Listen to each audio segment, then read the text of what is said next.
kembali lagi di Cerita Cinta Channel. Jangan lupa like, comment, and subscribe ya. Terima kasih. Bella duduk di samping Azam dan terus memperhatikan pria paruh baya yang tidak dikenalnya itu dengan tatapan nanar. Kerutan di wajahnya sudah nampak jelas, juga kedua matanya yang sudah sayu. Suaminya dan semua orang mengatakan jika pria paruh baya itu adalah ayahnya yang bernama David, membuatnya blank dan tidak bisa memikirkan apa-apa. Jangankan percaya, bahkan Bella pun bingung harus bagaimana menanggapi ini semua. Tiba-tiba seorang pria datang dan mengatakan jika dia adalah ayahnya. "Maafkan saya, tapi istri saya masih sangat terkejut. Bisakah saya bicara berdua dulu dengan Bella?" pinta Azam pada semua orang. Tante Namira dan Paman Andrew pun menyetujui. Juga Edward yang menganggukkan kepalanya kecil. Lain halnya dengan Om David yang nampak begitu kecewa. Kerinduannya sudah memuncak, namun sang anak tidak ingin menemui dirinya. Azam dan Bella masuk ke ruang tengah, sementara Edward dan yang lainnya menunggu di ruang tamu. "Abang, apa ini semua?" tanya Bella lirih. Semuanya terasa mimpi dan nyata dan dia bingung berada di mana. "Kita duduk dulu," pinta Azam, lalu mendudukkan istrinya persis tepat di hadapan dirinya. Azam pun mengambil ponsel di saku celananya dan menghubungi Paman Mark lalu menceritakan apa yang sedang terjadi di sini. Sementara Bella mendekatkan telinganya, ikut mendengarkan ucapan Paman Mark. "Benar Zam, Tuan David memanglah ayah kandung Bella," ucap Paman Mark.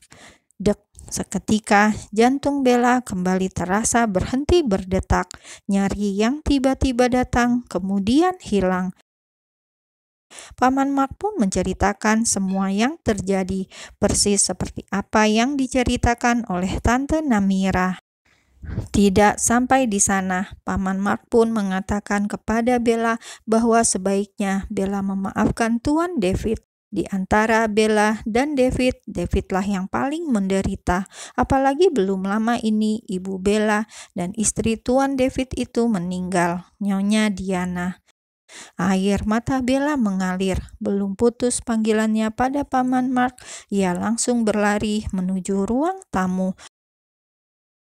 Berlari menghampiri ayahnya yang bersimpuh di atas lantai. Tanpa ada canggung sedikit pun, keduanya langsung saling memeluk erat, sangat erat di antara derai air mata. "Maafkan ayah, Dinda, maafkan ayah," ucap ayah David. Tenggorokannya terasa tercekik, menahan sakit. Namun sekuat tenaga ia mengucapkan kata maaf itu pada sang anak. 25 tahun mereka berpisah dan itu bukanlah waktu yang sebentar. Dan selama itu pula ayah David terus dihantui rasa bersalah pada sang anak. Membayangkan anaknya terlantar di jalanan, kelaparan dan kedinginan. Hati ayah David sangat tersiksa tiap kali membayangkan itu. Rasanya ia tak sanggup lagi dan ingin segera mati. Namun ayah David tidak ingin egois untuk kedua kalinya. Demi bertemu kembali dengan sang anak, dia bertahan hidup dengan menanggung rasa sakit itu. "Maafkan ayah, Dinda." "Tidak ayah, ayah tidak bersalah. Semuanya sudah takdir ya. Ayah tidak bersalah," jawab Bella. Azam yang baru menyusul istrinya di ruang tamu pun merasa terenyuh. Hatinya pun merasakan pilu yang sama. Tante Namira bahkan sudah ikut menangis dan Paman Andrew terus mengelus punggung istrinya itu agar bisa tenang. Sementara Edward memalingkan wajah, tidak ingin menangis saat melihat pertemuan haru itu. Hingga 15 menit kemudian, akhirnya Bella dan ayah David saling melerai pelukan. Bella masih setia bersimpuh di hadapan sang ayah. Melihat semakin jelas kerutan di wajah ayahnya itu, semakin membuat hatinya terasa teriris-iris sakit sekali. "Benar kata Maria, kamu hidup dengan baik," ucap ayah David. Maria adalah babysitter Bella saat itu. Sejak Bella lahir, memang Maria lah yang merawatnya siang dan malam, sementara dia dan istrinya sibuk dengan pekerjaannya masing-masing. David sebagai seorang CEO dan Diana sebagai model ternama saat itu. Dilihatnya wajah sang anak yang sangat cantik, persis sekali dengan mendiang sang istri. "Aku memang hidup dengan baik ya, jadi jangan pernah merasa bersalah lagi. Maafkan aku karena aku tidak berusaha untuk mencari ayah selama ini," jujur Bella, dan itu adalah penyesalan terbesarnya. Andaikan dia tahu ini cerita sesungguhnya, sudah sejak lama ia mencari kedua orang tuanya. Namun takut mengetahui fakta bahwa dibuang membuat Bella selalu mengurungkan niat untuk mencari kedua orang tuanya. Bella pun terus mengucapkan kata maaf untuk itu. 1 jam berlalu dan keadaan benar-benar mulai membaik. Tidak ada lagi tangis haru dan saling berebut mengucapkan kata maaf. Kini Bella dan sang ayah pun sudah duduk berdua di balkon apartemen. Sementara Azam mandi dan Edward menonton televisi di ruang tengah bersama sang ayah, Tante Namira menyiapkan sarapan untuk mereka semua di dapur. "Sejak kapan ibu memakai hijab?" tanya Bella pada ayahnya. Tante Namira tahu ia begitu mirip dengan mendiang sang ibu saat ia menggunakan hijab.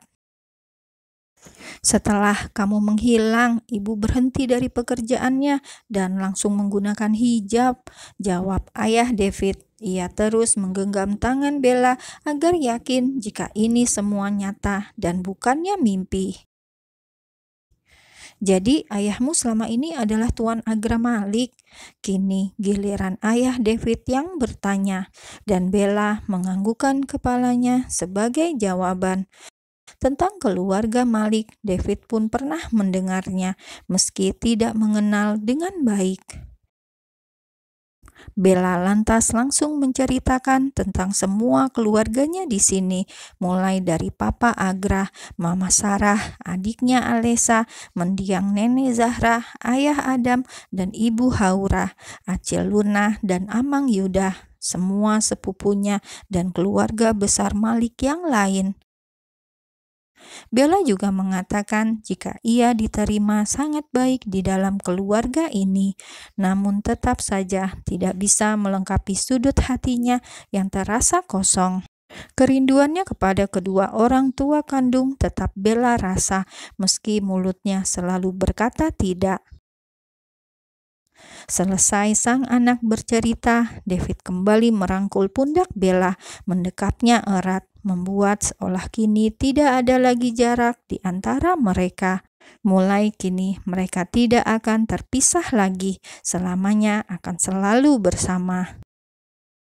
"Setelah ini, maukah kamu tinggal bersama ayah?" tanya David. Dan tentu saja Bella langsung menganggukkan kepalanya dengan yakin. Sejenak Bella lupa bahwa kini ia tidak lagi hidup sendiri. Semua keputusan yang Bella ambil haruslah ada persetujuan dari sang suami Azam. Jam 8 pagi. Mereka semua sudah duduk di meja makan di apartemen Azam. Bella duduk di antara ayah dan suaminya, sementara Edward di samping sang ibu dan Om Andrew duduk di bagian kepala keluarga. Mereka sarapan bersama dengan sesekali diselingi tawa. Kini keluarga Edward adalah keluarga Bella. Sedikit canggung bagi Azam karena sebelumnya ia merasa ini adalah keluarga musuhnya dalam memperebutkan sang istri. Bagaimana jika setelah ini kita ke rumah Papa Agra dan Mama Sarah? Tawar Bella pada sang ayah, juga pada semua orang. Bella berucap dengan wajah yang riang, seolah ingin segera menyampaikan berita baik ini pada kedua orang tuanya. Ayah David pun mengangguk setuju. Ia pun ingin mengucapkan banyak terima kasih pada keluarga Malik. Selesai sarapan, Bella dan Azam kembali ke kamarnya untuk bersiap. Sementara keluarga Paman Andrew dengan setia menunggu. "Bang, jangan lupa, Dinda sekarang bukan lagi Dinda, tapi Arabella, dan mereka semua memanggilnya Bella," ucap Andrew pada sang kakak David. David pun menyadari itu, namun nama yang ia ingat adalah Dinda, nama yang ia dan sang istri berikan untuk sang anak. Sekarang Bella bukan hanya anak abang, tapi juga anak kedua orang tuanya di sini. Jelas Andrew lagi. Bukannya dia ingin menghilangkan kebahagiaan yang kini sedang dirasa oleh sang kakak, tapi Andrew tidak ingin kakaknya salah mengambil langkah, bersikap egois dan menginginkan anaknya kembali untuk dia seorang. Apalagi kini Bella pun sudah menikah, sudah menjadi tanggung jawab suaminya dalam hal apapun. Dan David hanya terdiam. Semua ucapan sang adik ia benarkan, namun memang benar pula jika ia ingin mengambil Dinda kembali, membawanya pulang dan mulai kehidupan baru di Singapura. 25 tahun berpisah. Rasanya David tidak ingin kembali itu terulang. Setelah melihat Dinda, dia ingin sang anak ikut pulang. Namira dan Edward pun hanya diam. Mereka tidak ingin kebahagiaan ini akan menimbulkan masalah baru. Pun Edward yang ingin mereka dan keluarga Malik baik-baik saja.